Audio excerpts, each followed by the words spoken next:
Okay, yes, we are saying the SI unit for current is the amp. We represent it using A, the symbol A. So now I want us to look at something. Um, at something. So we are saying current is the rate of flow of charge, right? Through a point within a conductor. We represent it with this equation. But I want you guys to remember something else. Like when we're speaking about charges, we said that charges can be quantized, isn't it? Charges can be quantized, whereby we used this equation to represent that statement. Q is equals to N, right? Q is equals to NE, whereby in this case we are saying, the electrons, right? We're looking at the electrons. So the electrons can be quantized because electrons are charges, isn't it? So even this formula goes hand in hand with this one. Q is equals to IT, right? So now I want you to understand something. With the N, this is the number of charges, right? Because we're saying Q is equals to N E. So this is the number of, represents the number of electrons within the charge, within the conductor, sorry. So we can get the charge if we know the number of electrons, and of course an electron is the E represents what? The elementary charge, whereby we said E is equals to 1.6 times 10 to the power negative 19 coulombs, right? So, and this is it. So if you know the number of charges and then the number of electrons, rather, since we are speaking about electric currents, if you know the number of electrons, we can use this equation to find charge. We can use this equation to find current using the charge that we found here. So now, using these two equations, we know that NE is equals to IT, right? So therefore, now our current is equals to NE over T. So depending on the question that they may ask you, so you just need to know what are you given, which components are you given, and then which equation can you use. Or sometimes you'll find that they will give you the number of electrons, they give you the time, and then of course you know the elementary charge. So you can use this equation to find our current, right? So now we are saying,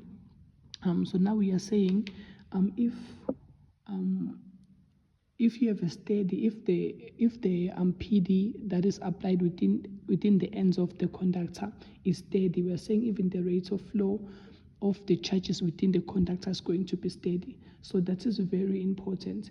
And I want you guys to note something. As the electrons are moving, as the electrons are flowing within the conductor, we say electrons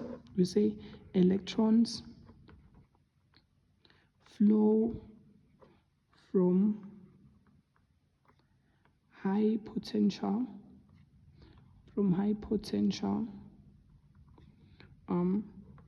to a lower potential.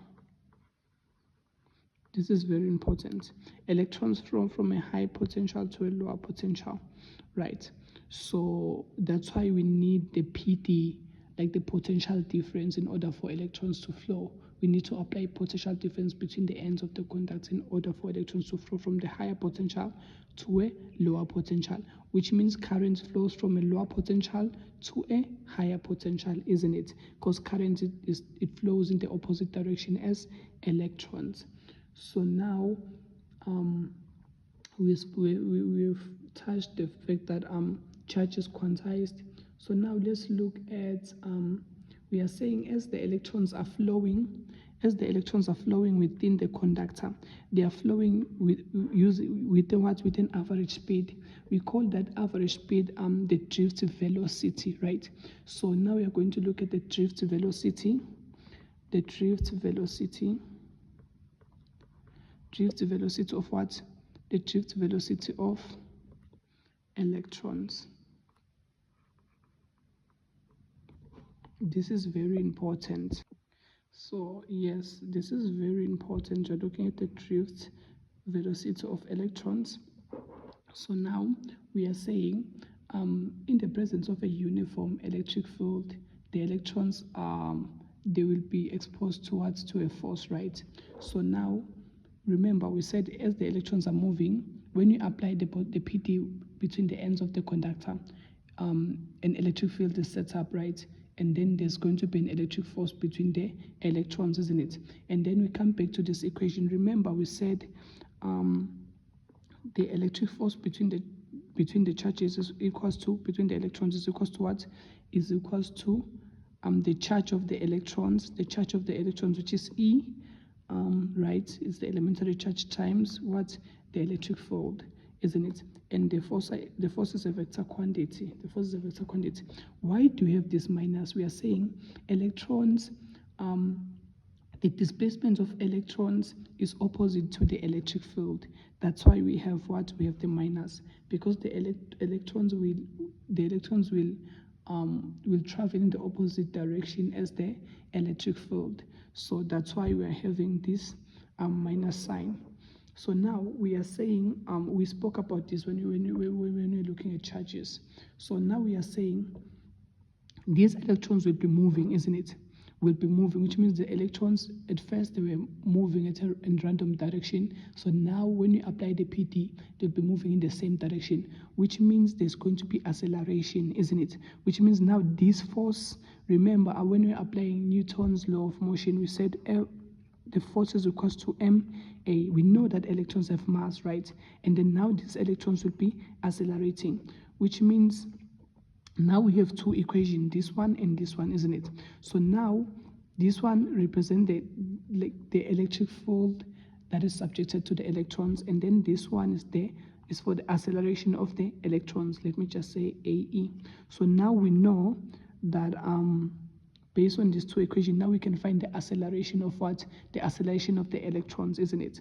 So now when we equate these two equations, we get minus E. The small letter E represents what? Represent the charge of the electrons. The capital letter E represents the electric field. So this is equals to MA, right? MAE, this is the acceleration of the electrons. So therefore, the acceleration of the electrons is equals to what? Is equals to E, capital letter E over A, right? So now we know the acceleration of the electrons, isn't it? So if we know the acceleration of the electrons, now we can apply the equations of kinematics to find the final velocity of the electrons. So because the final velocity of the electrons is going to be the drift velocity, we call it the drift velocity. So which equation can we apply here? Remember, we spoke about, we said V final is equals to V initial plus AT, right? Plus AT, isn't it? So now we want this final velocity for the electrons. We know because the electrons are moving linearly, isn't it? Within a conductor, they're moving linearly. We are assuming that they're moving linearly within the conductor. So they're moving in a straight line. So same thing, that's why we're applying this equation of kinematics. So now our final velocity is equals to the drift velocity, right? Equals to the drift velocity of the electrons. This is the drift velocity of the electrons.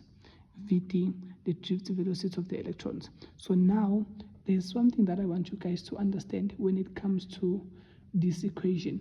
So now we know our A, right? This A is the acceleration of the electrons. So the acceleration of the electrons is equals to what? Is equals to minus E over m, right? So we are going to substitute it here, right? So now our drift velocity, instead of Vf, I'm just going to have Vt is equals to Vi minus E over m times the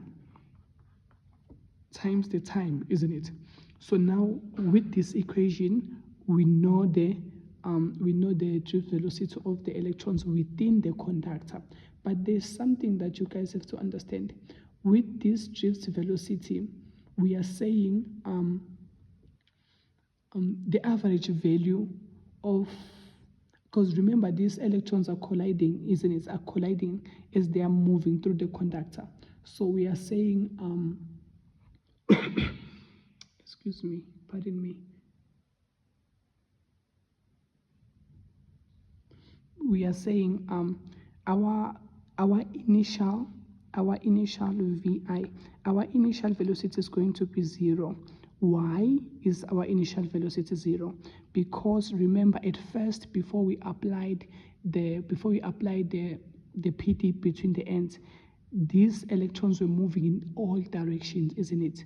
They're moving in all directions. So we cannot determine their direction, right? Because remember, velocity is what? Velocity is it's a vector quantity. So we have to know the magnitude and the direction, right? Since our direction was 0, we couldn't determine the direction, so they're moving in all directions, they're moving randomly. So that's why we are going to say now our VI is going to be 0, which means therefore VD is equals to minus E over MT.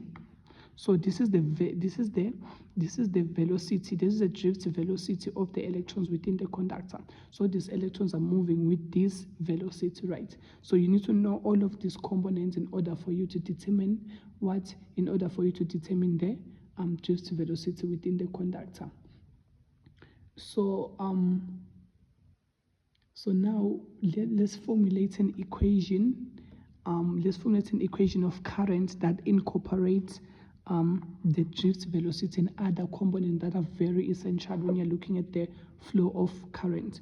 So now the flow of charges. Sorry. So now we are going to say, I want you guys to. You have a conductor again. You have a conductor. We have our conductor like this one, right? This is our conductor. And then we are saying with this conductor, we have to consider the number of charges within the conductor. The number of charges within the conductor. We're going to represent the number of charges within that conductor using capital letter N. Capital letter N is the number of charges within the conductor. Within the conductor,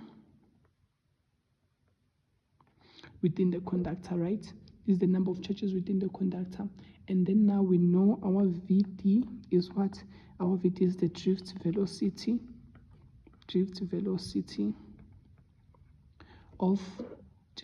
of the electrons, isn't it?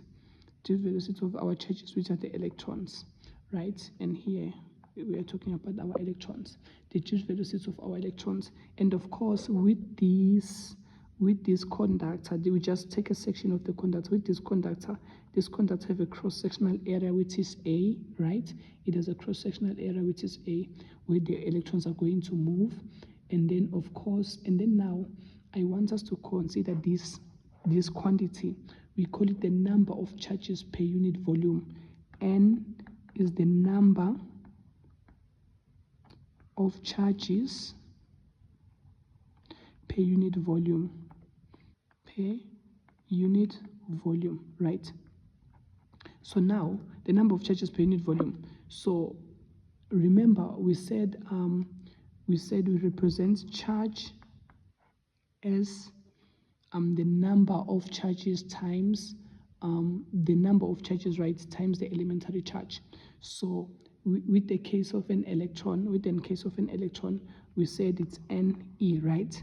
But now N is the number of the electrons within that conductor. So now let's use this equation, but now we are going to say our charge is equals to N, the capital letter N, the number of charges within the conductor, our capital letter N multiplied by the charge, right? So this is the change in charge, because the charge is going to be varying, because the number of charges can vary, which means the charge is going to vary because the number of charges can vary. So now, why am I using Q here? Because it can be positive charges, it can be negative charges, right?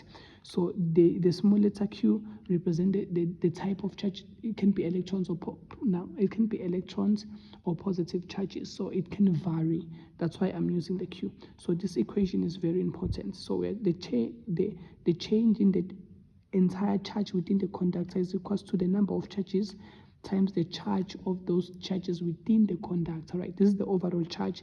These are the quantity of the charges within the conductor. So now we are saying this N is the number of charges within the conductor, right? And then remember, let's come back to the number of charges per unit volume. The number of charges per unit volume, number of charges per unit volume, which means the number of charges is divided by the volume, right? The number of charges is divided by the volume. It's defined by the statement itself. So this is called the number density. The number of charges per unit volume is represented by N. So now we know that volume is equals to what? Volume is equals to area times what? Times displacement. Area times displacement. So it's going to be the area times the displacement from this point to this point, the displacement of the charges as they move through the conductor, isn't it? So again, we come back here. So now we know N, right? So with this equation, we can make N the subject of the formula. So our N is equals to what? Our N is equals to NV, right? Is equals to the small letter N, which is the number of charges per unit volume times the volume itself, right? So now also we know that our volume is what? Is the area times the displacement. So where there's volume here, we substitute it with this, right? So now our N is going to be what? It's going to be the small letter N times what? Times the area times what? Times the displacement, the change in displacement. So we are coming back to this formula again. So where there is N here, we substitute it with this, right? So now our overall charge within the conductor is equals to what? Is equals to NA change in displacement, right? NA change in displacement times the Q, which is our charges, right? Which is our charge. So this Q, since we're looking at a conductor, this Q represents the charges of an electron, the charge of an electron. So this is where we are now. So now we are representing charge. We are saying charge is equals to the number of charges per unit volume times the area of the conductor times the displacement of the electrons as they are moving within the conductor, right? And then also times the charge of those electrons, or the charge of those charges if you're looking at positive charges, because we're saying positive, the quantity of positive charges is going to be the same as the quantity of electrons within a conductor. It's just that the electrons are moving in one direction, the positive charges are moving in the opposite direction. That's why we get current, call it conventional current. So now I'm coming back to this one. So now with our displacement, allow me to erase this.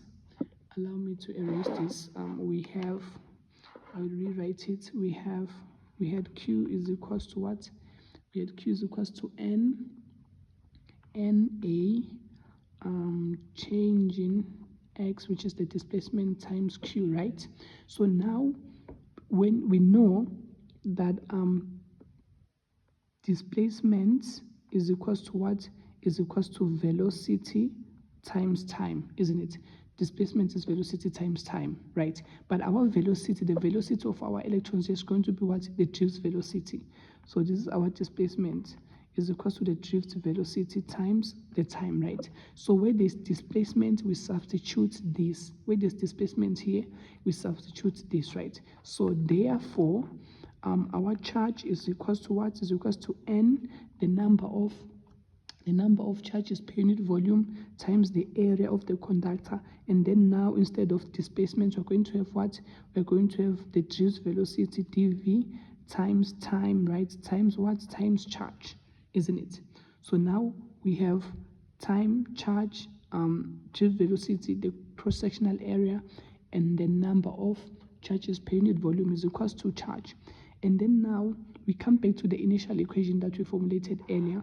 We said charge is equals to I over T. Do you still remember this one, right? Charge is equals to I over T. Therefore, current is equals to what? Current is equals to charge times T, isn't it? Oh, sorry. I'm sorry. This is the wrong equation. We said current is charge over T. Yes, we said current is charge over T because charge is the rate of flow of charges about a point, right, within the conductor. So now we are going to have what? We are going to have charge is equals to what? Is equals to IT, isn't it? So now where there is charge here, we substitute with what? With IT. So now our IT is equals to what? NAVDT times Q, isn't it? Times Q. So now there's time on both sides, which means time can divide, right, on both sides. So now therefore we can represent current as NAVD